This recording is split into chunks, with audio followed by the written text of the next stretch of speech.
नमस्कार. आजच्या गप्पांमध्ये आपल्या सगळ्यांचं खूप खूप स्वागत.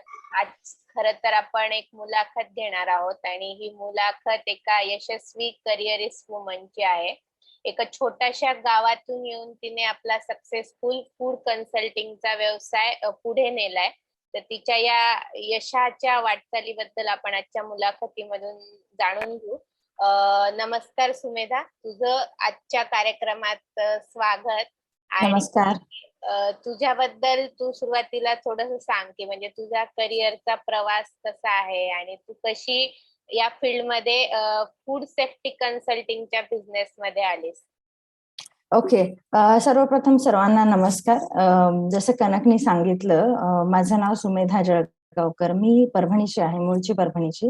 म्हणजे माझं माहेर परभणी आहे, सासर जालन्यामध्ये अंबडमध्ये आहे. सो करिअरचा प्रवास बघायचा झाला तर मी आधी इंजिनिअरिंग करणार होते, पण ऍज युजल आपल्याकडे बरंच असं असतं की मुलींनी घरी राहून काय बेस्ट करता येईल. सो मी परभणीत राहून आधी बीटेक केलं फूड टेक्नॉलॉजी, नंतर पुढे एमटेक केलं आणि मग जॉब सुरू झाला. कॅम्पस इंटरव्ह्यू मध्ये माझं सिलेक्शन झालं होतं आणि जॉब सुरू झाला.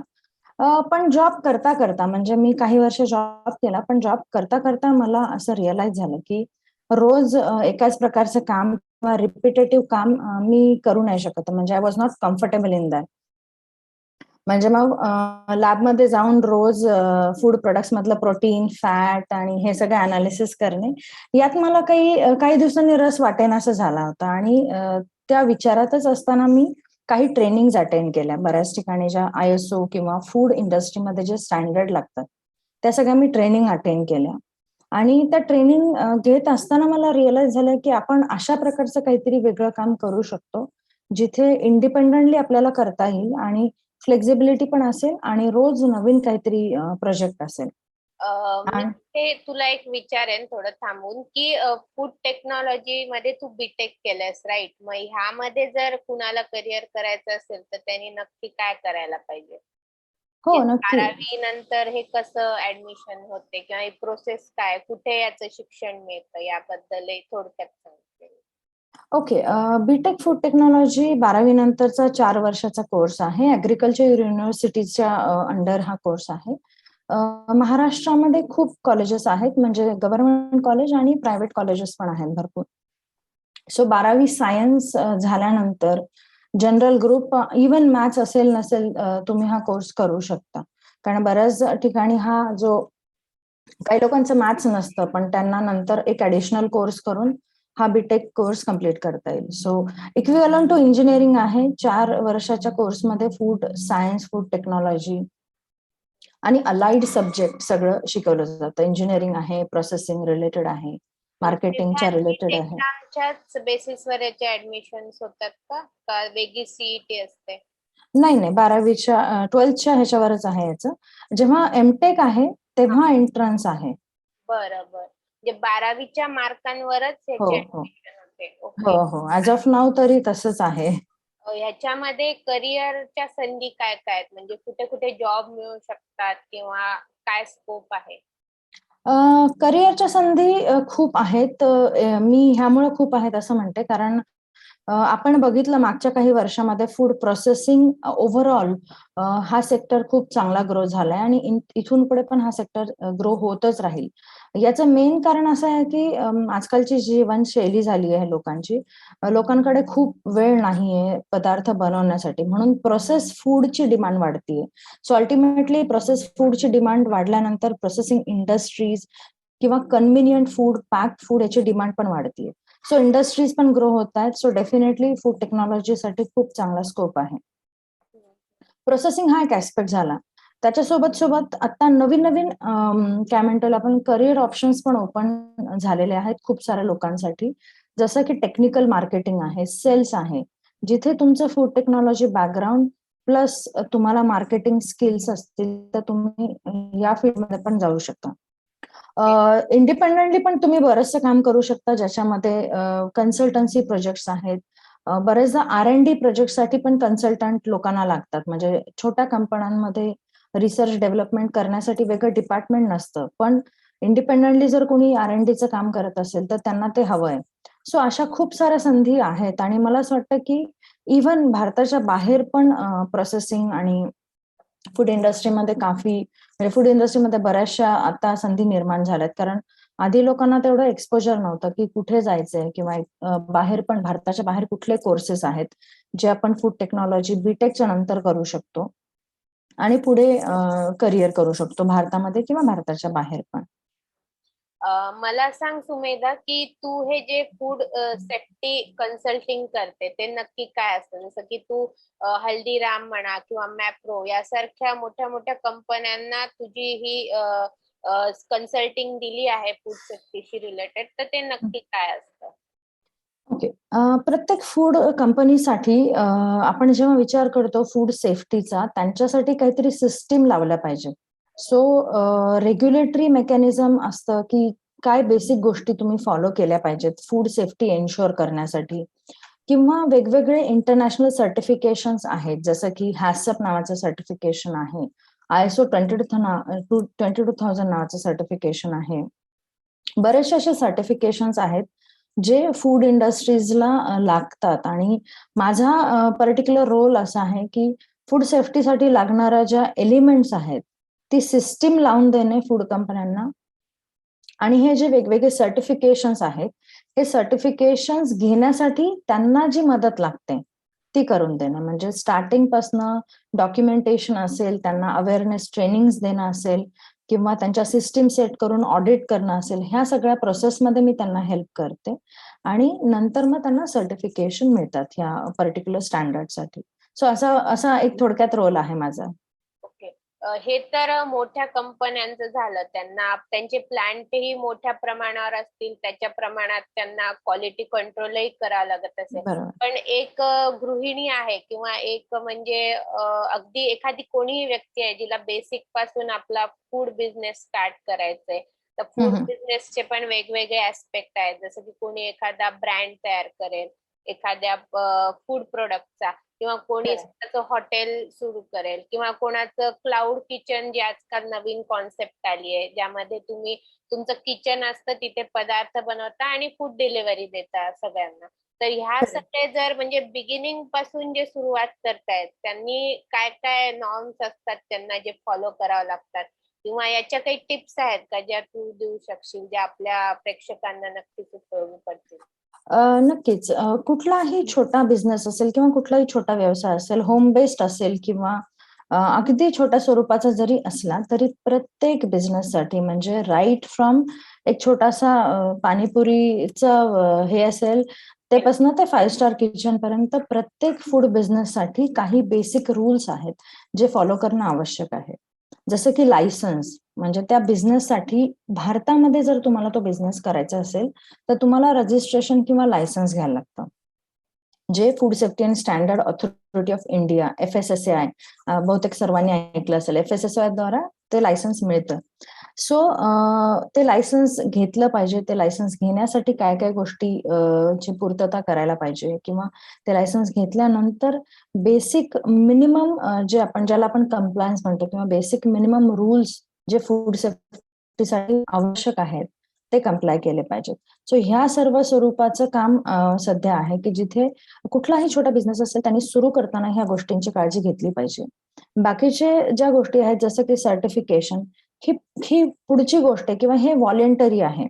पण मॅन्डेटरी आहे की तुम्ही लायसन्स घेतलं पाहिजे आणि त्या लायसन्समध्ये ज्या कंप्लायन्सेस सांगितलंय ते सर्व केलं पाहिजे. ओके.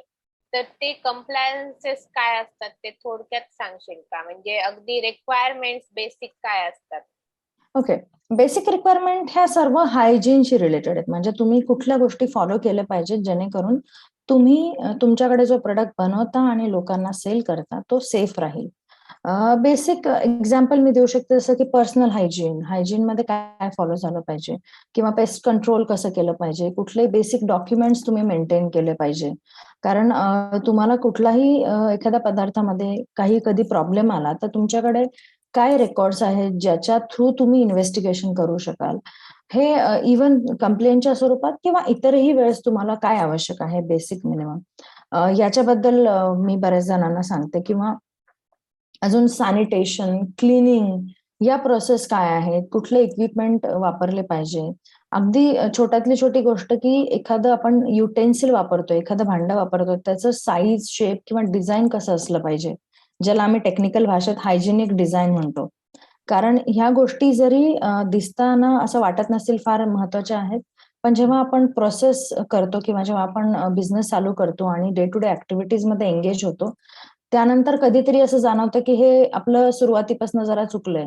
सो त्या बेसिक गोष्टी कुठनं घेतल्या पाहिजे किंवा कसे मिनिमम काय रिक्वायरमेंट पूर्ण केल्या पाहिजे.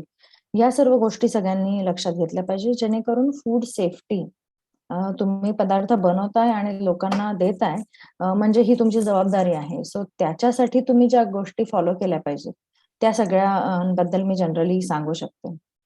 हे तर आपण व्यवसायाबद्दल तर आपण बोलतच राहू की फूड इंडस्ट्रीमध्ये येण्यासाठी काय करायचंय.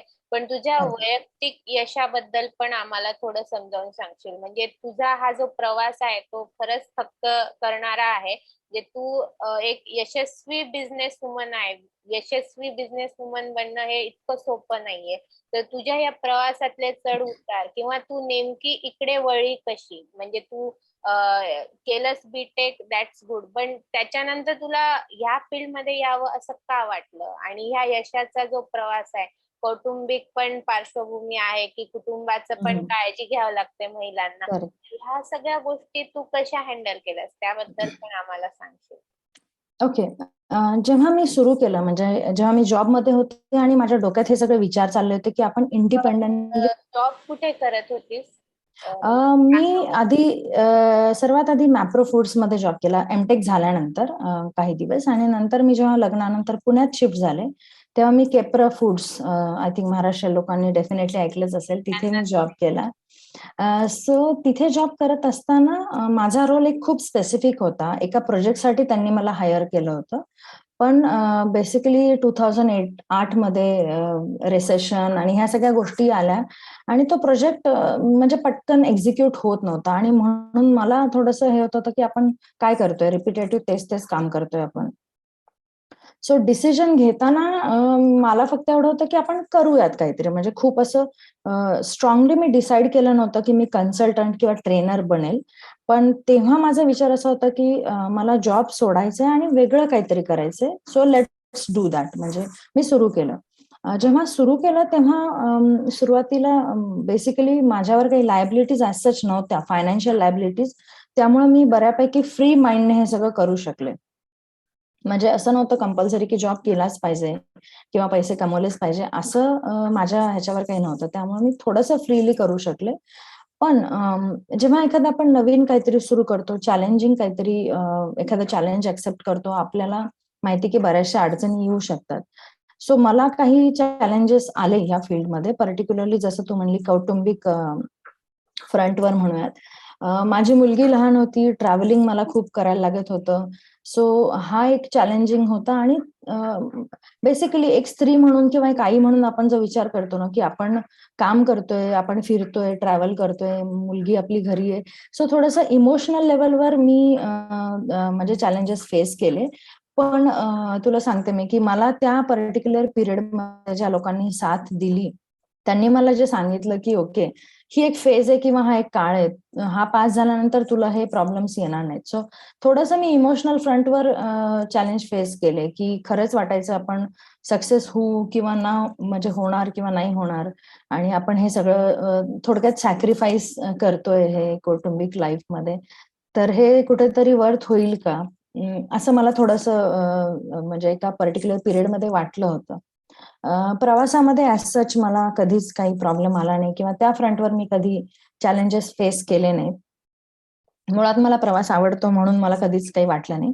पण दुसरं एक चॅलेंज असं होतं, की एका एका लेव्हल नंतर आपल्याला वाटायला लागतं किंवा आपण स्वतःला कंपेअर करतो बऱ्याच जणांशी किंवा काय. तर थोडंसं कधीतरी असं वाटतं, की आपण कुठपर्यंत पोहोचलोय किंवा आपली काय प्रोग्रेस आहे, आपण काय करतोय, हे कधीतरी वाटायचं मला. एक साधारणतः 7 वर्षांपूर्वी मला ते वाटायचं, की खरंच आपण जे करतोय ते वर्थ आहे का?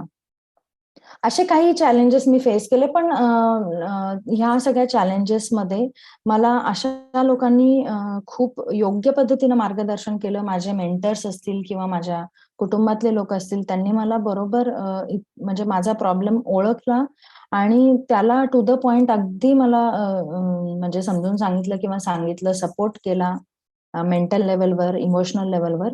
आणि आता जेव्हा मी मागे येऊन बघते तेव्हा मलाही असं जाणवतं की हे चॅलेंजेस अगदीच छोटे होते. म्हणजे मला एकाच गोष्टीचं समाधान वाटतं की जेव्हा मी काही फेस केलं, थँक गॉड मी तिथे थांबले नाही. मी माझं काम करत राहिले आणि आज असं वाटतं की जर मी थांबले असते तर मी कदाचित आज जे आता करते ते एखादा करू शकले स्पेसिफिक नसते. मुवमेंट सांगू शकशील का, की त्यावेळेस तुला वाटलं की अरे आपण बिझनेस करायला नको होता, आणि असाही एक मुवमेंट सांग जिथे तुला वाटलं की बरं झालं आपण स्वतःच्या व्यवसायामध्ये उतरलो, आणि ती तुझ्यासाठी प्राऊड मुवमेंट होती. म्हणजे मी दोन्ही तुला जर सांगता आले तर खूपच छान. डेफिनेटली.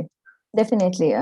इन्सिडेंट तुला सांगते मी, की श्रेया म्हणजे माझी मुलगी खूप लहान होती आणि मला एका असाइनमेंटसाठी आय थिंक बहुतेक 4 किंवा 5 दिवस बाहेर राहावं लागणार होतं. त्या मोमेंटला असं वाटलं, की अरे आपण खरंच म्हणजे ती एवढी लहान आहे, आपण तिला सोडून आलोय. आणि तेव्हा म्हणजे माझ्या करिअरच्या सुरुवातीला मी शक्यतो हॉटेलमध्ये वगैरे नव्हते राहत. कोणीतरी रिलेटिव्ह असतील तर त्यांच्या घरी.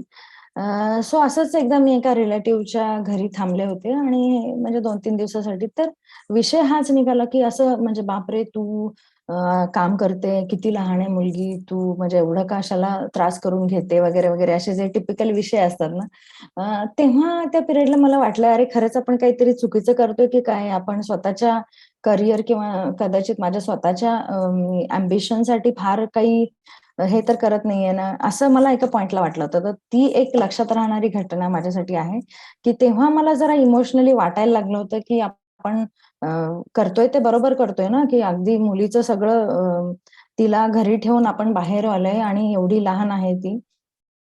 हा एक इन्सिडेंट मला आठवतोय, जिथे मला खरंच असं जाणवलं, की आपण काहीतरी चुकीचं करतोय की काय? आणि ह्याच्या अपोझिट जसं तू म्हणालीस, की मला कधी असं जाणवलं, की बरं झालं मी हे करतोय.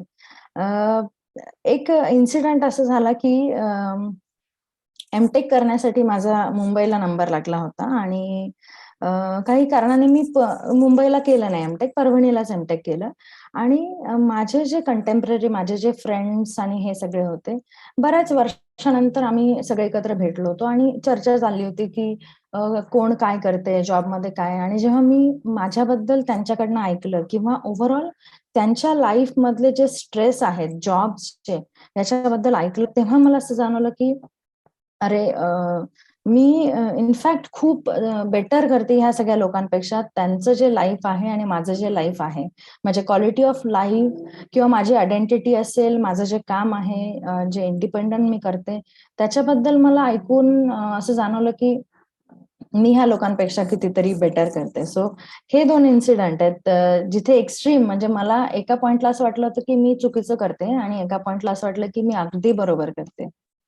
अ, व्यावसायिक यशामधले काही पर्टिक्युलर इन्सिडेंट सांगू शकशील का? म्हणजे एखादं तू अ, अ, काम घेतलंस एखाद्या कंपनीचं आणि तिथलं यश हे तुला खूप एका मोठ्या पातळीवर पोहोचवणारं ठरलं, अशा प्रकारचे काही अनुभव तुझे?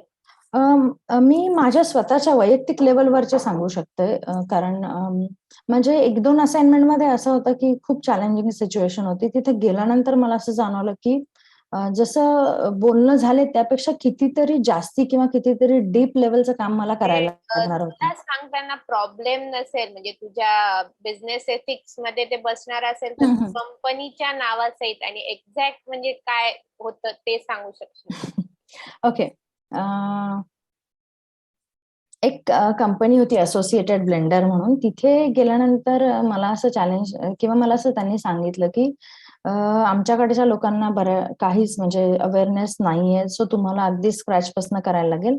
आणि तिथे एक प्लस पॉइंट असा होता म्हणजे मला त्यांनी सांगताना असं सांगितलं, की तुम्हाला अपॉइंट करण्यामागचं अजून एक महत्वाचं कारण आहे, की तुम्ही लेडी आहात आणि त्या कंपनीमध्ये 95% बायका होत्या कामाला. म्हणजे that's a alcoholic beverage company आणि तिथे 95% लेडीज कामाला होत्या. सो मला असं थोडंसं वाटलं, की असं नको व्हायला. म्हणजे माझ्या कॅलिबरवर तुम्ही म्हणजे फक्त लेडी आहे म्हणून अपॉइंट केलं हा पॉइंट मला थोडासा मनात होता. अर्थात नंतर जेव्हा ही कंप्लीट झाली असाइनमेंट आणि जेव्हा आमची क्लोजिंग मीटिंग होती म्हणजे सर्टिफिकेशन आम्हाला सक्सेसफुली मिळालं. तेव्हा सर्वांनी मला असं अप्रिशिएट केलं की फक्त एक स्त्री म्हणून नाही, पण तुम्ही ज्या पद्धतीनं काम केलं आमच्या सगळ्या बायकांना तुमच्याशी एक वेगळं कनेक्शन झालंय आणि तुमच्यावर त्यांचा इतका विश्वास बसलाय की तुम्ही जे सांगाल ते फॉलो करणार, म्हणजे त्यांनी अशी कमिटमेंट दिली. सो आम्हाला खूप आनंद झाला की तुम्ही हे काम घेतलं आणि तुम्ही हे हे कम्प्लीट केलं. ISO सर्टिफिकेशन साठीच हे ट्रेनिंग होतं का, की हो, फूड सेफ्टीशी रिलेटेड होतं? हो, ISO 22000 म्हणजे फूड सेफ्टी मॅनेजमेंट सिस्टीम आम्हाला तिथे इम्प्लिमेंट करायची होती. जिथे खूप असं स्टँडर्ड किंवा खूप अशी सिस्टीम नव्हती. मग स्लोली ट्रेनिंग घेऊन किंवा लोकांना वारंवार सांगून आम्ही तिकडे सगळं बऱ्यापैकी चेंजेस केले सिस्टीम्समध्ये, डॉक्युमेंटेशनमध्ये आणि अवेअरनेसमध्ये आणि आम्हाला सर्टिफिकेशन मिळालं आणि ॲट द एंड तो एक सॅटिस्फॅक्टरी मोमेंट होता माझ्यासाठी. म्हणजे कुठल्याही फूड कंपनीला जी की मिड लेवलवर आहे किंवा एका पर्टिक्युलर लेवलवरती पोहोचली आहे, म्हणजे सपोज FMGC कंपनी आहे, तर त्यांना हे फूड सेफ्टी सर्टिफिकेशन मॅन्डेटरीच असतात का? नाही. हे जे सर्टिफिकेशन्स आहेत हे सगळे व्हॉलंटरी आहेत. HACCP, ISO हे सर्टिफिकेशन व्हॉलंटरी आहेत. पण आजकाल जर आपण बघितलं तर प्रत्येक कंपन्यांना 2 गोष्टी खूप महत्त्वाच्या आहेत, की त्या कंपनीमध्ये सिस्टम असणे आणि त्या कंपनीमध्ये फूड सेफ्टी रिलेटेड कंप्लेंट्स किंवा फूड सेफ्टी रिलेटेड इश्यू नसणे. कारण तुम्ही कितीही नाव कमवलं तर एखादी जर कंप्लेंट आली तर तुमच्या पूर्ण ब्रँड नेमला इम्पॅक्ट होऊ शकतो. जसं म्हणून मॅगी आजकाल बरोबर झालं होतं हो, त्यांचं. एक्झॅक्टली. सो म्हणून आजकाल प्रत्येक इंडस्ट्री, छोट्या इंडस्ट्री पण आणि इव्हन मोठ्या इंडस्ट्री पण ह्या खूप जागरूक झालेल्या आहेत आणि त्यामुळं हे बेसिक मॅन्डेटरी ज्या गोष्टी आहेत त्या फॉलो करतातच करतात. पण त्याच्याशिवाय जे व्हॉलंटरी सर्टिफिकेशन्स आहेत, ते पण बऱ्याचशा कंपन्या घेतात. ओके. मला सांग सुमेधा, की फूड इंडस्ट्रीचं भविष्य काय? म्हणजे सध्या अशा काही बातम्या येतात, की आता लॅबमध्ये बनलेलं मीठ लोकांना खायला मिळणार किंवा तुम्ही एखादी गोळी खा आणि तुमचं पोट भरेल. अशा प्रकारच्या ह्या ज्या बातम्या येतात, म्हणजे त्यात खरंच काही सत्य आहे? भविष्यात ह्या गोष्टी खरंच होणार आहेत? म्हणजे एकूणच फूड इंडस्ट्रीचं भविष्य काय असणार आहे? डेफिनेटली टेक्नॉलॉजीचा जर विचार केला ना, तर ह्या सर्व गोष्टी ज्या आपल्या कानावर येतायत, त्या होतायत. त्याच्यावर रिसर्च चालू आहे. त्याच्यामध्ये वेगवेगळ्या डेव्हलपमेंट्स चालू आहेत आणि काही देशांमध्ये काही गोष्टी ऑलरेडी इम्प्लिमेंट झालेल्या आहेत. सो जसं तू सांगितलंस, की लॅबमध्ये बनेल फूड. सो डेफिनेटली कारण रिसोर्सेस आपल्याकडे लिमिटेड आहे. पॉप्युलेशन वाढत आहे. सो कुठेतरी हे रिसोर्सेस कधी ना कधी कमी पडणारच. म्हणजे जागा असेल, प्लांटेशन असेल, वॉटर असेल. तो मॅन्युफॅक्चर्ड फूड जे लॅबमध्ये मॅन्युफॅक्चर होईल आणि वाढेलही डेफिनेटली. मी जस्ट एक सिंपल एक्झाम्पल सांगते, की हा फक्त टाईम म्हणजे this is only related with time and technology. माझ्या किंवा आपल्या आजोबांच्या काळात किंवा आपल्या वडिलांच्या काळात पण मला नाही वाटत कोणी बॉटल्ड वॉटर विषयी ऐकलं पण असेल. आणि जे आपण आता सर्रास वापरतो. सांगितलं असतं तर हसले असते लोक. पाणी पिताय. Exactly, exactly. म्हणजे हे अगदी तसंच आहे. कदाचित ज्या गोष्टी आज आपल्या कानावर पडतात आणि आपल्याला त्याविषयी एकदम असं वाटतं, की अरे असं होऊ शकेल का? काही वर्षांनी त्या खूप कॉमन होतील आणि डेफिनेटली ही काळाची गरज आहे. प्लस न्यूट्रिशन, हेल्थ हे सगळे ॲस्पेक्ट पण आहेत. जिथे पर्टिक्युलर फूड प्रॉडक्टमध्ये न्यूट्रिशन्स ॲड केले जातात, ज्याला आपण फोर्टिफिकेशन म्हणतो. हे सगळं वाढणार आहे. हे सगळं टेक्नॉलॉजीच्या अवेलेबिलिटीमुळे होत राहील आणि अजूनही त्याच्यामध्ये डेव्हलपमेंट होत आहेत आणि पुढे जाऊन हे खूप कॉमन होईल. जसं तू सांगितलंस, की लॅबमध्ये बनलेलं फूड डेफिनेटली हे this is the future of food technology. आणि मोठ्या मोठ्या कंपन्या ज्या असतात त्या आपले जे प्रॉडक्ट्स आहेत, फूड प्रोडक्ट, म्हणजे तो त्यांचा ब्रँड असतो, पण ते थर्ड पार्टी कडून बनवून घेतात. तर एखाद्या करेक्ट. व्यक्तीला हे काम मिळवायचं असेल तर त्याला त्याच्यासाठी काय करावं लागेल? ओके. प्रत्येक म्हणजे आताचा जो सिनारिओ आहे ज्याच्यामध्ये सगळ्या कंपन्या म्हणजे पार्ले असेल, ब्रिटानिया असेल किंवा कुठल्याही ज्या मल्टीनॅशनल किंवा ज्यांचा ब्रँड ऑलरेडी एस्टॅब्लिश झालेला आहे. सो त्या कंपन्या स्वतःचे मॅन्युफॅक्चरिंग युनिट असण्यापेक्षा थर्ड पार्टीजला ते हे सगळं काम कॉन्ट्रॅक्टमध्ये देतात. सो कुठल्याही कंपनीला जर असं कॉन्ट्रॅक्ट मॅन्युफॅक्चरिंगसाठी कोणाशी असोसिएट व्हायचं असेल, तर बेसिक रिक्वायरमेंट ह्या आहेत की त्या कंपनीने म्हणजे त्या ब्रँडच्या किंवा त्या ब्रँड कंपनीच्या ज्या सगळ्या रिक्वायरमेंट आहेत, इन्फ्रास्ट्रक्चरच्या रिक्वायरमेंट असतील, सिस्टीम्स, डॉक्युमेंटेशन, ह्या सगळ्या गोष्टींची पूर्तता केली तर डेफिनेटली त्यांना त्या कंपनीसोबत किंवा त्या मोठ्या ब्रँड सोबत असोसिएट होता येईल. सो ह्या बेसिक गोष्टी आहेत आणि हा ट्रेंड वाढतोय. म्हणजे this is very good for other industries की ज्यांना स्वतःचं मार्केट सेट करायची गरज नाही, जर त्यांनी कुठल्याही थर्ड पार्टी ब्रँड सोबत असोसिएट झाले तर they can set there business. तुझ्याकडून असं काही तुझ्याकडे एक्झाम्पल आहे का की ज्यांनी हे काम केलंय, म्हणजे ते एक अगदी ग्राउंड पासून सुरुवात केली आणि थर्ड पार्टी मॅन्युफॅक्चरर म्हणून असोसिएट झाले मोठ्या ब्रँड? ओके, आठवायला लागेल मला, असं नाही.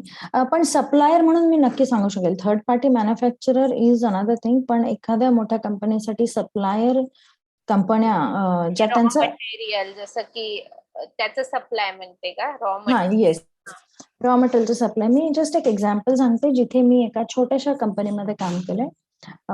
जी कंपनी मॉन्डेलीज म्हणजे कॅडबरी किंवा नेस्ले, केलॉग्स या सगळ्या कंपन्यांना ड्राय फ्रूट सप्लाय करते. आणि त्या कंपनीमध्ये म्हणजे जी कंपनी सप्लायर आहे तिथे फक्त ऍक्टिव्हिटी एवढीच होते की ड्राय फ्रुट्स येतात, त्याचं सॉर्टिंग, ग्रेडिंग आणि क्लिनिंग ह्या प्रोसेस होतात बेसिक, आणि मग हे मोठ्या कंपन्यांना जातं. सो अशा 2-3 कंपन्यांसोबत मी असोसिएट आहे जिथे अशा प्रकारचं काम होतं की जे थर्ड पार्टी मोठ्या जे ब्रँड्स आहेत त्यांना हे सप्लाय करतात किंवा त्यांच्या ऍक्टिव्हिटी मधला काही भाग आउटसोर्स करून घेतात. कारण ड्रायफ्रूट क्लिनिंग हे मॉन्डेलिजच्या किंवा नेस्लेच्या प्लांटमध्ये होत नाही, हे दुसरीकडे होतं. आणि त्या हे जे असोसिएटेड काम मिळणं पण खूप चांगली गोष्ट आहे. तर हे हो हो मिळवण्यासाठी काय करायला लागेल? म्हणजे सपोज कुणी यंग पर्सन आपला हा कार्यक्रम बघत असेल, तर त्याला हे काम मिळवायचं असेल तर त्याने त्याच्यासाठी काय करावं? म्हणजे कुठल्या दिशेने त्याचे प्रयत्न असायला हवेत? कॉन्टॅक्ट कसा करायचा कंपन्यांना वगैरे, याबद्दल थोडं सांगशील? ओके. याच्यामध्ये सर्वात महत्वाचं आहे की त्या कंपन्यांची रिक्वायरमेंट काय, म्हणजे सगळ्यात आधी कुठला प्रोडक्ट किंवा कुठली प्रोसेस केली पाहिजे जी एखादी मोठी कंपनी आउटसोर्स करून घेईल, हे आयडेंटिफाय केलं पाहिजे. सेकंड, या सगळ्या मोठ्या कंपन्यांच्या ज्या बेसिक रिक्वायरमेंट आहेत त्या समजून घेऊन किंवा त्या लक्षात घेऊन त्याच्यानुसार इन्फ्रास्ट्रक्चर आणि टेक्नॉलॉजी या दोन्ही गोष्टी तुम्ही सेट केल्या पाहिजे. कारण नॉट ओन्ली इन्फ्रास्ट्रक्चर, पण तुम्ही काय टेक्नॉलॉजी वापरताय, तुमचं कॅपॅसिटी किती आहे, ह्या सगळ्या गोष्टी एखादी मोठी कंपनी नक्कीच बघेल. युनिट जरी छोटं असलं तरी तुमची काय सप्लाय कॅपॅसिटी आहे हे बघितलं जाईल.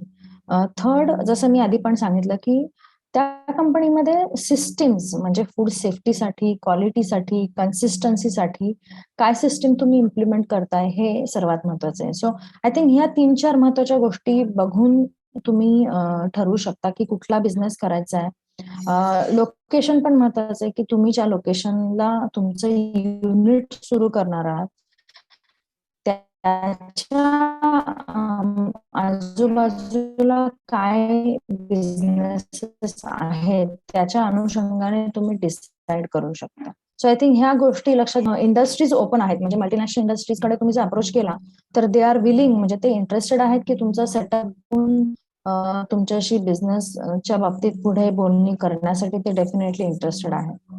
ओके. एक उदाहरण मी ऐकलंय सुमेधा, मला माहित नाही ते करेक्ट आहे की नाही, की फेरेरो रोशर्स हा ब्रँड खूप फेमस आहे. म्हणजे तो मला वाटतं पाश्चात्य ब्रँड आहे. आपण त्याचे चॉकलेट्स खातो, एकमेकांना गिफ्ट देतो.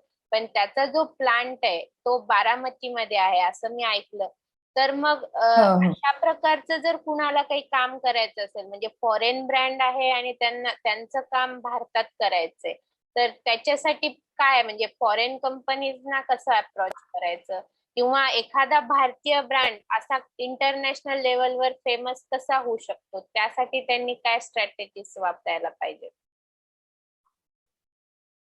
मुळात ह्याच्यामध्ये बऱ्याचशा गोष्टी आहेत. इट इज नॉट ओन्ली की तो ब्रँड म्हणजे भारतामध्ये त्यांचं टीम म्हणजे असं नाही की भारतीय कंपनीने तो ब्रँड हे करा. जसं तू बारामतीचं जे सांगितलंस उदाहरण, मी डेफिनेटली सांगते की तिथे मी बऱ्याचशा ट्रेनिंग्स पण घेतलेल्या आहेत, मी ऑडिट्स पण केलेले आहेत. इट्स नॉट की फेरेरोचा तो एक थर्ड पार्टी आहे. It is a Ferrero unit, म्हणजे बेल्जियमचीच कंपनी, त्यांनी फक्त एक युनिट इथे सुरू केलंय.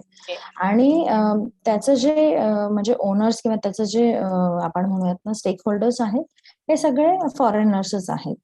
So that is not something की त्यांचं एक थर्ड पार्टी इथे आहे. It is their own plant. Okay. मग भारतीय ब्रँडला इंटरनॅशनल लेवलवर जाण्यासाठी काय करायला लागेल? म्हणजे आता चॉकलेट आहे ते निश्चितच पाश्चात्य पदार्थ आहे, पण तो भारतातही इतक्या प्रमाणात फेमस आहे. मग असाच एखादा भारतीय पदार्थ आहे, फॉर एक्झाम्पल आपण पुरणपोळी घेऊ. त्यांना हे जस्ट एक आलेलं उदाहरण आहे जस्ट डोक्यात. तर त्यांना पाश्चात्य जगात स्वतःला जर उभं करायचं असेल, कोणी घेऊन आलंय, तर त्यांनी याच्यासाठी काय करायला हवं? मला वाटतं की सर्वात महत्वाचं पॉइंट आहे की तुम्ही लोक कसं इंट्रोड्यूस करता इंटरनॅशनल लेवलवर. म्हणजे फॉर एक्झाम्पल आता बरेचसे एक्झिबिशन्स असतात, म्हणजे इंटरनॅशनल एक्झिबिशन आहेत किंवा अजून बरेचसे कॉन्फरन्सेस आहेत, किंवा मोठे रेस्टॉरंट्स आहेत, मोठे शेफ्स आहेत. तुम्ही कुठल्या लेवलवर इंट्रोड्यूस करता त्यानुसार तुमचा ब्रँड ठरू शकेल. बरेचसे प्रोडक्ट भारतातले, जसं आता तू पुरणपोळीचं एक्झाम्पल सांगितलं, खूप फेमस आहेत फॉरेनर्स मध्ये पण, कारण त्या त्या देशांमध्ये भारतीय रेस्टॉरंट्स आहेत आणि त्यांनी पुरणपोळी ही तिथे खाल्ली आहे, म्हणून त्यांना नेमका पुरणपोळी हा काय पदार्थ आहे हे माहिती झालंय आणि बऱ्याच जणांना तो आवडला. आणि नंतर मग जेव्हा पुढे कधी त्यांना तो पदार्थ कुठेतरी मिळतो, डेफिनेटली ते प्रिफर करतात. सो मला असं वाटतं की सर्वात महत्वाचं की तुम्ही तुमच्या प्रोडक्टला कसं प्रोजेक्ट करता भारताच्या बाहेर, यावर सर्व डिपेंडंट आहे. कारण मॅन्युफॅक्चरिंग आणि तो प्रोडक्ट बनवणे, तो प्रोडक्ट सप्लाय करणे किंवा सप्लाय चेन, ह्या सगळ्या गोष्टी आपण स्टडी करून करू शकतो. पण मुळात महत्वाचं असं आहे की तुम्ही मार्केट कसं तयार करता त्या प्रोडक्टसाठी आणि तुमच्या प्रोडक्टला कसं प्रोजेक्ट करता इंटरनॅशनल लेवलवर. यावर काम झालं तर आपण तो ब्रँड किंवा तो प्रोडक्ट जगभरात पसरवू शकतो. ओके.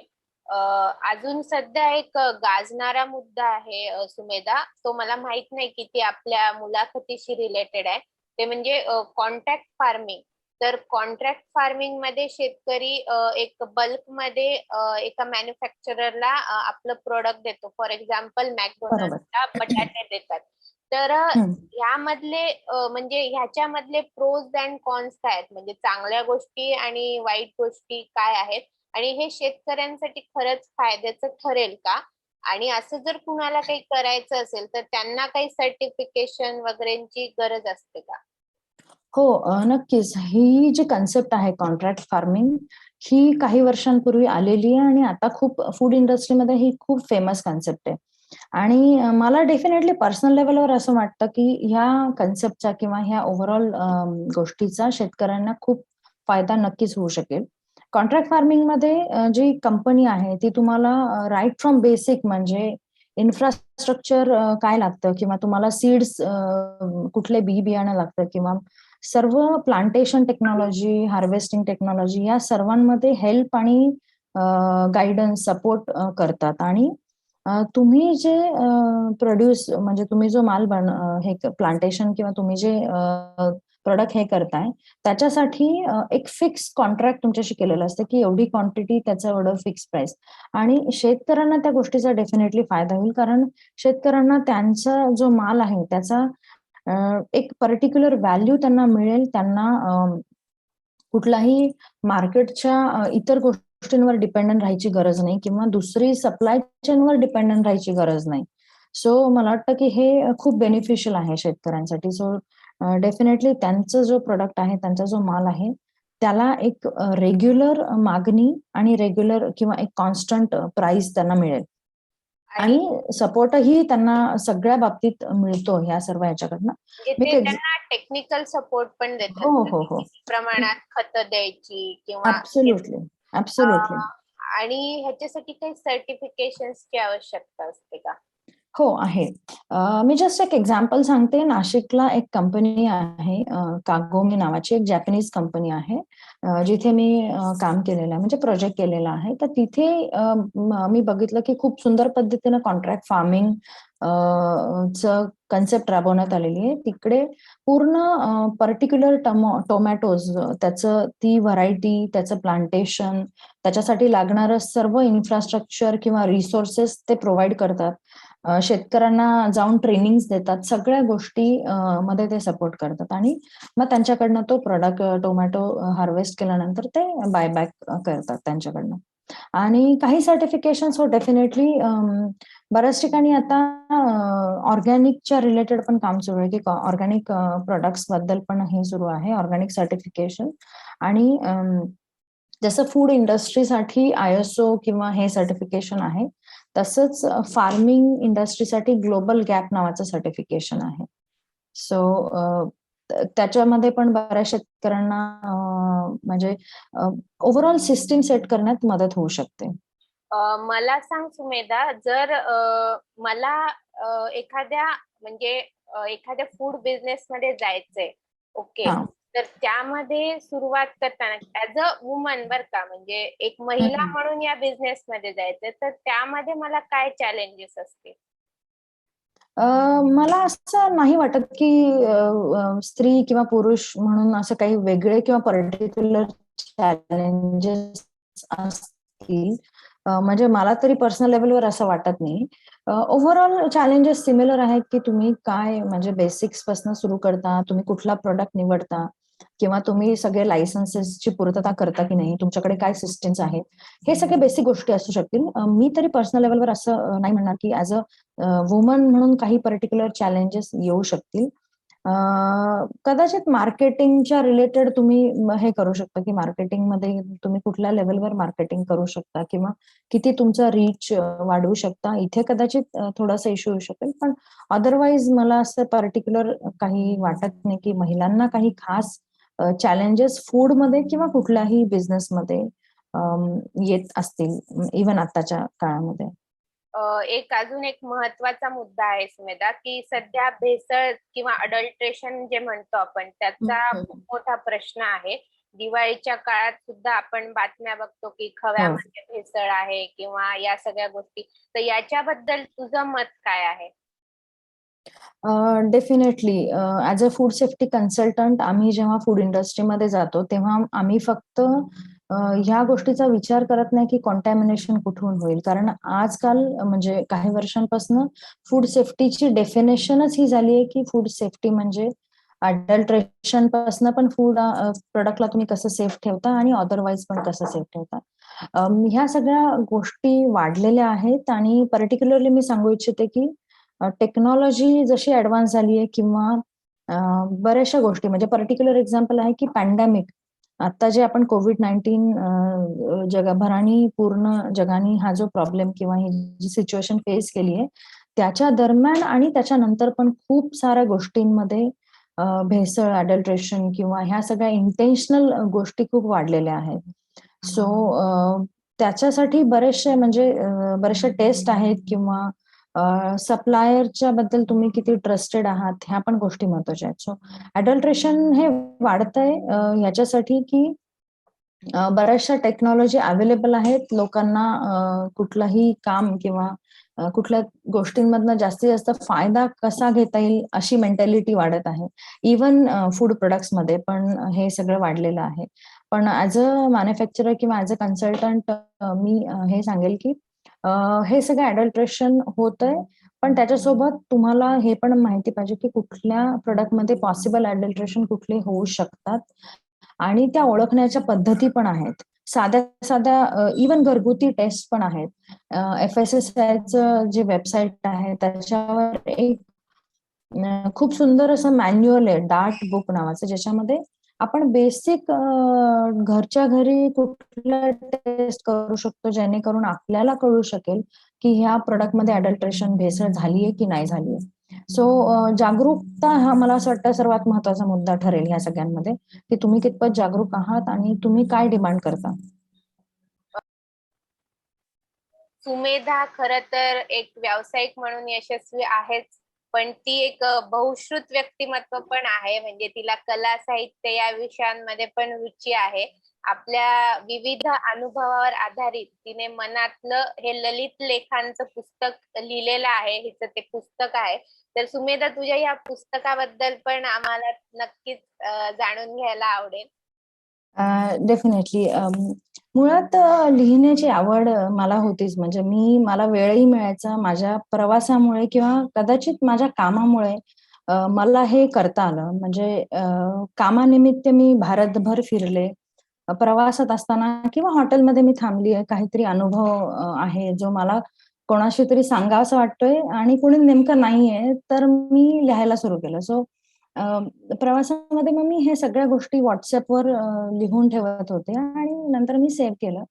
नंतर जेव्हा मला असं जाणवलं, की आपण बऱ्याच विषयांवर माझे अनुभव असतील किंवा व्यक्तींविषयी काय वाटतं, काही विशेष घटना काय घडल्या किंवा मी जे ॲडव्हेंचर्स केलेत लाईफमध्ये त्याच्याविषयी जे मला सांगावसं वाटतं लोकांना, ते मी लिहून ठेवायची. आणि लॉकडाऊनमध्ये मुळात अजूनही वेळ मिळाला, की त्या सगळ्या लेखांना मला एकत्र कंपाईल करता आलं आणि मग त्यातनं अशी कल्पना सुचली, की आपण ह्याला एक पुस्तकाचं स्वरूप देऊयात आणि ह्याच्यात जे लिहिलेलं आहे ते अगदी माझ्या मनातलं आहे म्हणून याच्यापेक्षा वेगळं नाव मला काहीच सुचलं नाही पुस्तकाचं. खरं सो तर सुमेधाच्या म्हणजे तिचे जे एक्सपिरियन्स आहेत त्यावर आधारित हे पुस्तक आहे.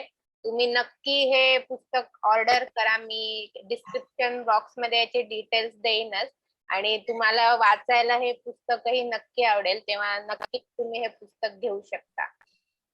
डेफिनेटली. मला अजून एक नक्की सांगावसं वाटेल, की या पुस्तकाचा किंवा लिखाणाचा मला माझ्या पर्सनल आणि प्रोफेशनल लाईफ दोन्हीमध्ये खूप ॲडव्हांटेज किंवा खूप चांगला फायदा झालाय. कारण मला नंतर असं जाणवलं, की आपण काम किंवा आपल्या एका म्हणजे व्यवसायाव्यतिरिक्त ज्या गोष्टी आवडतात त्या जर केल्या तर त्याचं जे सॅटिस्फॅक्शन आहे ते एका वेगळ्या लेव्हलचं आहे आणि स्वतःला मोटिव्हेट करण्याचं किंवा स्वतः मोटिव्हेटेड राहण्याचं ते मला वाटतं एक साधन आहे. माझ्यासाठी तरी ते खूप महत्वाचं ठरलं. सो डेफिनेटली त्याचा मला खूप फायदा झालाय.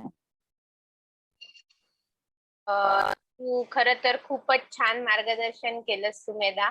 आणि मुळात एका छोट्या गावातून येऊन एक यशस्वी व्यावसायिक म्हणून तुझा हा प्रवास खरंच खूप सुंदर आहे.